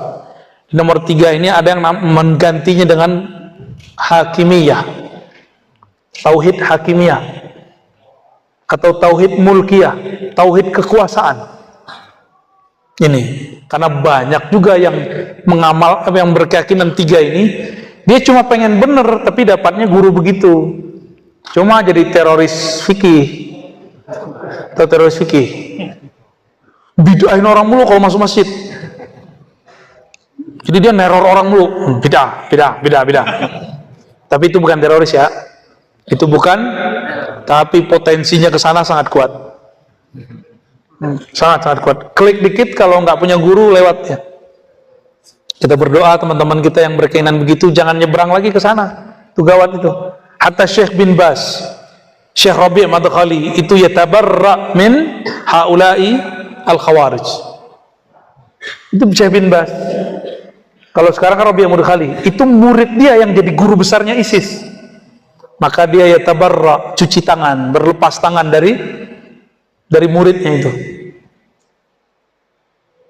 Jadi ada seorang murid dia, Madkhali ini Salafi Madkhaliyah yang ada di Madinah. Nggak tahu masih hidup apa enggak ya. Nah, apa yang dimaksud uluhiyah, rububiyah, asma sifat? Uluhiyah itu kata mereka, kata Ibnu Taimiyah dalam Majmu' Fatawa dan kitab-kitab akidahnya, keyakinanmu bahwa yang berhak disembah hanya Allah. Maka menyembah Allah itu tauhid ibadah. Kayaknya biasa ya. Ini ada yang belum biasa. Ulang dulu ya. Ini masih sama nih. Yang kedua tauhid rububiyah. Rububiyah ini kata dia tauhidnya para filosof, tauhidnya musyrik, tauhidnya Asy'ari, tauhidnya Maturidi, tauhidnya Batini, tauhidnya Sufi. Tauhidnya musyrikin ini yang paling aneh. Gimana? Tauhid musyrikin. Itu saya juga ngulang-ngulang baca kitabnya. Tauhid orang musyrik gimana ceritanya? Itu akibat Ibnu Taimiyah kualat ma'ali mantik. Dia kan mengharamkan memantik lalu membatalkannya buat kitab baru Ar-Raddu 'alal Mantiqiyyin. Akibatnya itu kata tauhid digandeng sama musyrik. Tauhid orang musyrik. Yang belajar mantik gimana? Uslubnya benar gak nih? Kan mantik itu kan logika kata. Kata ini nggak segan, nggak munasib, nggak cocok. Tauhid orang musyrik. Inilah keganjilan syuzuz Ibn Taimiyah yang diambil oleh Muhammad bin Abdul Wahab. Ya ghafarallahu lahum. Semoga Allah ampuni. Mereka kan sedang berijtihad keliru. Tapi kata-kata pedesnya di mana? Inilah tauhid orang musyrik, tauhidnya Asy'ariyah, Maturidiyah sama. Tauhidnya ahli kalam, tauhidnya sufi, tauhidnya falasifah, Aristoteles. Jadi antum yang belajar sifat 20 itu sama kayak orang musyrik tauhidnya versi Ibnu. Baru tauhid rububiyah. Itu sebabnya kata Ibnu Taimiyah, kenapa sufi nyembah kubur bisa nyembah Allah. Tuhannya banyak, bisa bertawasul. Bagi Ibnu Taimiyah tawasul itu syirik. Makanya Soleh Fauzan, saya berulang sampaikan, kitab dia diajarkan di pesantren modern di Indonesia sekarang. Saya berharap para kiainya mengkaji kembali. Ini berbahaya para kiai. Berbahaya. Nunggu meledak aja ini. Apa kata dia? Tawassul itu syirik akbar. Kalau tawassul syirik akbar, pelakunya kafir akbar. Kan begitu, walaupun dia nggak tulis. Bener nggak? Gawat ini kitab. Mungkin itu kali yang untuk maksud tadi ada Wahabi mengkafirkan Asy'ari, Sufi. Tapi itu oknum ya. Mereka cuma berani sampai di situ. Tapi dia nggak memikirkan akibat ngomong begini.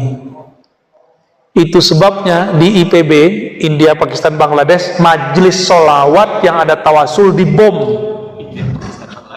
Ya, IPB. Itu dibom. Jangan sampai nanti negeri kita begitu, karena negeri ini sekarang menjadi surga sholawat. Sudah dimadinahkan oleh para wali-wali kita ini. Insya Allah dijaga Allah lah negeri ini, berkah sholawat. Berkah sholawat bukan karena ada Densus, bukan karena ada TNI. Serius, aneh ngomong pahit-pahit. Karena berkah sholawat ada kasih sayang dari hati para kiai. Diterimalah Densus masuk, ya enggak? Kalau enggak ditolak. Serius. Mereka, para kiai ini kan dulu sampai semuanya termasuk saya, kan dulu berpikir buruk kepada polisi. Hampir semua kita berpikir buruk ke polisi, benar nggak? Tuh kan, angguk semua kan? Apalagi orang Garut, aneh tahu lah. Ya, punya sejarah kelam dengan aparatur negara. Tapi karena sholawat, Nabi itu rahmatan lil alamin, lembut kolbunya. Mulai dia berprasangka baik kepada orang. Mulai dia mencintai negeri ini. Mencintai negeri termasuk lembaga-lembaga vital di negeri ini. Salah satu lembaga vital di negeri ini adalah para askarnya, para kismul amninya yang menjaga keamanannya. Maka saya nyatakan, yang jaga negeri ini saya support mereka.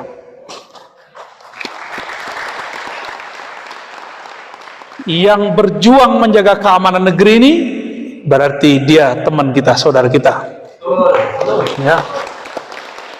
Coba-coba ganggu negeri ini, musuh kita.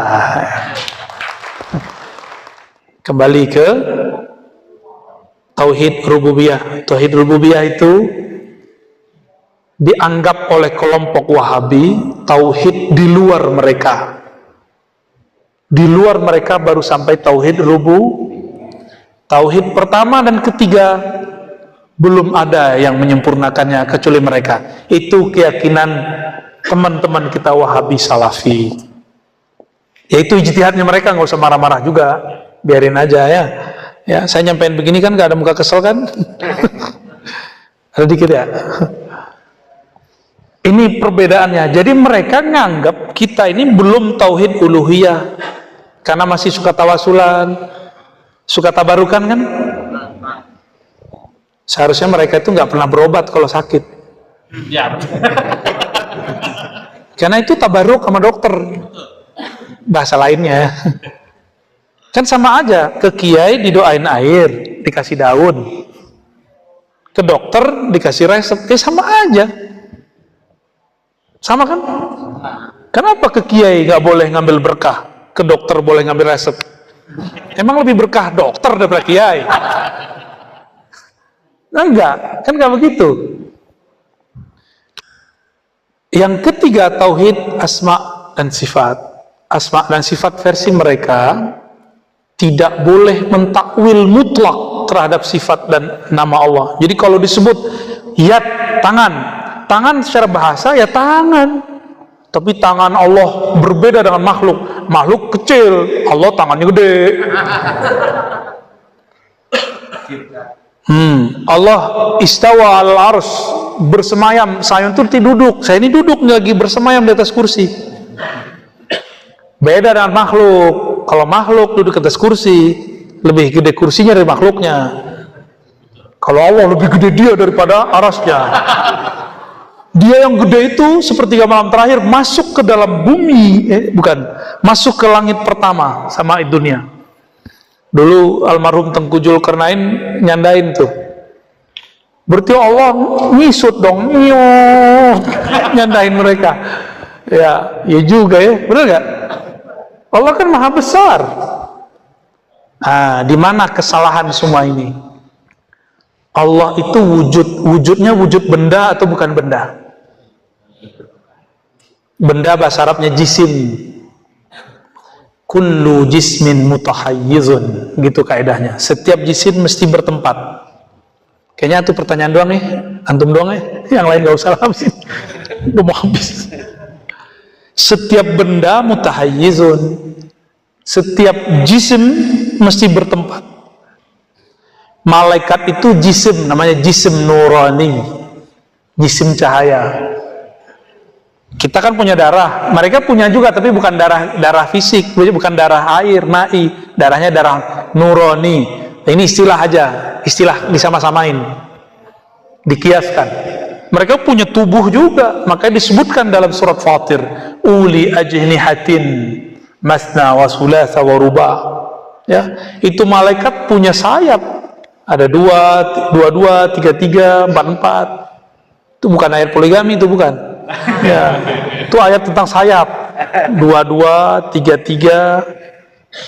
Jadi 3 di sini, 3 di kanan, kiri. 4 di sini, 4 di begitu, 8 jadinya. Malaikat masih butuh tempat. Tempat yang paling sering dikunjungi majelis ta'lim, majelis zikir. Ke tempat itu kalau orang kasyaf tuh ngeliat tuh ada yang turun naik turun tiap hari. Maka pesantren itu diberkahi karena malaikat naik turun. Tapi tempat yang paling diberkahi lagi, tempat Allah mengejawantahkan nama dan sifatnya, fiilnya, dan itu mesti pada wali atau seorang nabi. Ya, nah, kembali ke sini tadi asma dan sifat. Nah, ini muskilah mereka. Mereka meyakini Allah tidak serupa dengan makhluk, tapi bilang Allah duduk. Itu ditulis di kitabnya. Istawa itu istiqrar julus, ada kitabnya khusus. Jadi mereka nulis bahwa Allah benar-benar duduk, tapi duduknya tidak boleh dibayangkan. Loh, ente ngomong duduk, ya kebayang lama kita. Maka kita sebut ini, kata guru saya Syekh Hasan itu, ini namanya ta'wil al-fasid. Takwilnya fasid, takwilnya rusak. Mesti dibenerin, diislah. Mesti diislah. Ini tauhid mereka begitu. Maka jangan coba-coba takwil istiwa depan mereka. Oh, bisa dihabisin antum. Apalagi dosennya sendiri. Ya, kita pada dosennya. Terus yang kedua tadi tentang bayat ya. Man mata, ada satu versinya, man mata walam yabi' mata maitatal jahiliyah. Siapa yang mati belum berbayat, matinya jahiliyah. Ini yang ngomong siapa? Yang ngomong siapa nih barusan? Saya. Bukan, saya meriwayatkan hadis. Hadis siapa? Rasulullah SAW, riwayat Bukhari dan Muslim. Dengan beberapa redaksinya. Nabi itu kadang jadi seorang suami, kadang jadi guru, kadang jadi panglima perang, kadang jadi direktur zakat, kadang jadi seorang pemimpin. Nabi ngomong begini, babnya apa nih? Bab sebagai suami? Itu suami. Atau bab apa? Ngomong begini. Baiat itu sebelum perang, belum perang. Baiat ke siapa? Orang lagi perang terus langsung baiat. Mati duluan. Itu baiat tarekat. Nah, maka baiat ini ada baiat tarekat, ada baiat organisasi, ada baiat kelompok tertentu yang mengatasnamakannya dirinya harokah kah, daulah kah. Ini banyak macam baiat. Maka di Thariqat baiatnya bukan baiat. Baiatnya Thariqat itu cuma kesetiaan murid mau berguru. Tapi saya sudah hapus itu, walaupun saya punya ijazah Thariqat. Bagi saya yang ada sekarang cuma talqin aja. Talqin mengaji. Maka Thariqat saya salah satu yang paling besar adalah ngaji. Di kemana-mana kita ngaji kitab. Jadi tempat yang paling sering saya kunjungi itu pesantren, karena ngaji kitab. Waktu lah kita kalau ceramah-ceramah nggak jelas itu ya, ngomong nggak jelas. Nah, dalam hal ini Apa makna hadis tadi? Nabi ngomong sebagai seorang amir, sebagai pemimpin. Pemimpin lagi ngomong, siapa yang meninggal, mati, belum baiat kepadaku, gitu maksudnya, maka dia mati jahiliyah. Bukan baiat ke organisasi, bukan baiat thariqat, apalagi ke kelompok-kelompok separatis. Bukan. Yang sekarang mengatakan baiat kepada saya, antum jamin gak bahwa ini mewakili Rasulullah? Mana jaminannya kalau ada? Minimal sanad, bahwa antum bersanad kepada orang baiat sebelumnya. Kami ada namanya al-musalsal bil bai'ah. Musalsal baiat itu ada, di thariqat ada, di hadis ada. Tapi istilahnya beda-beda. Di hadis istilahnya apa? Mungkin dengan yad, bisyabakah, atau bil musafahah. Itu istilah-istilahnya beda. Ada kita musalsalnya, ngambil sanad hadis dari gurunya ke guru begitu. Di thariqat kita begitu. Nggak ada toh? Coba mereka hari ini siapa yang ngaku ambil baiat dariku? Dia punya silsilah itu nggak? Baik zikirnya, hadisnya, fikih mazhabnya, nggak ada. Kenapa? Waduh, gawat.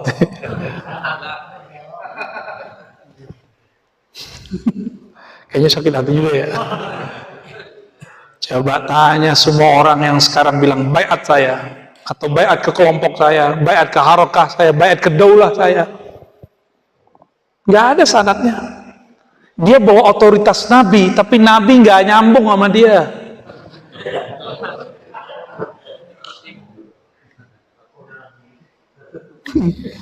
Ngaku Nabi. Dia sudah berbohong atas nama Rasulullah. Bukan itu baiatnya. Maka saya karena takut bab itu di thariqat, kita sudah hapus di buku saya, udah nggak ada bab baiat. Ada kita nulis tentang zikir al-ina ilahiyah, nanti saya kasih ya PDF-nya atau apanya. Udah nggak ada baiat. Baiat nanti cukup kok imam akhir zaman, al-imam al-mahdi yang masih Allah sembunyikan, Allah rahasiakan.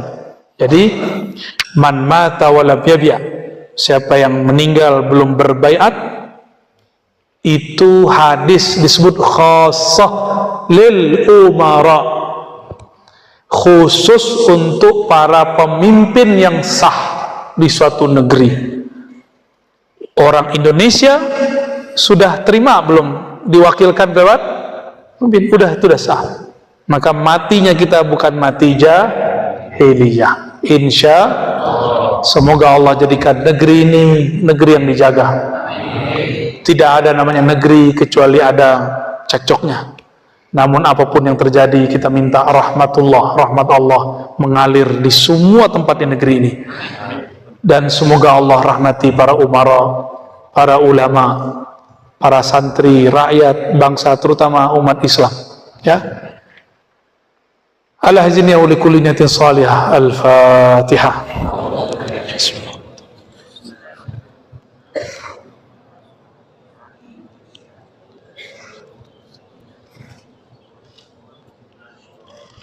Allahumma rahman rahim ya karim ya azim ya mudabbir al-malakut wal malak. Ya Allah yang maha menguasai alam semesta, menguasai diri kami, menguasai negeri ini, menguasai semua negeri. Ighfir lana wa li umara'ina, ampunkan kami, ampunkan pemimpin kami, ampunkan ulama kami, ampunkan ulama kami yang berselisih, ampunkan umara kami yang terjebak, yang salah dalam bertindak, ampunkan mereka, bimbing mereka ke jalan-Mu. Allahumma salli ala Sayyidina Muhammad wa ala alihi wal mahdi khalifatihi wasallim. Ya Allah, sampaikan salam rindu kami, salam sayang kami, salam cinta kami kepada baginda Nabi Muhammad sallallahu alaihi wasallam. Wa balligh tahiyyatina wa salamina wa salamana wa salatana ila ruhi Sayyidina Muhammad sallallahu alaihi wasallam. Sampaikan ya Allah meskipun tidak sempurna, salam kami, rindu kami, cinta kami, maaf kami kepada ruhaniah Rasulullah sallallahu alaihi wasallam, kami belum benar-benar mencintai beliau. Allahumma ya muqallibal qulub, wahai yang membolak-balik hati kami, sabit qulubana ala dinika wa ta'atik, tetapkan hati kami ya Allah menjalani ketaatan kepada Engkau. Wafatkan kami ya Allah dalam ajaranmu, ajaran baginda Rasulmu. Warzuqna ya Rabb ru'yata nabiyyikal Mustafa Muhammad sallallahu alaihi wasallam fid darain. Izinkan kami ya Allah dengan ridhamu, dengan keagunganmu, keindahanmu, menyaksikan keindahan wajah Rasulullah sallallahu alaihi wasallam, bahkan di dunia ini apalagi di akhirat kelak, sehingga dengan memandangnya ya Allah kami diizinkan memandang keindahan wajahmu ya Allah. Dan matikan kami ya Allah, hidupkan kami ya Allah, bangkitkan kami ya Allah, timbang kami ya Allah, perjalankan kami di atas siratmu ya Allah dengan kalimah la ilaha illallah Muhammadur Rasulullah sallallahu alaihi wasallam. Rabbana atina fid dunya hasanah wa fil akhirati hasanah wa qina adzabannar wa khtimna bil khairat wa sallallahu ala sayyidina Muhammad walhamdulillahi rabbil alamin. Mohon izin, mohon maaf, mungkin tidak usah salam-salaman. Assalamualaikum warahmatullahi wabarakatuh.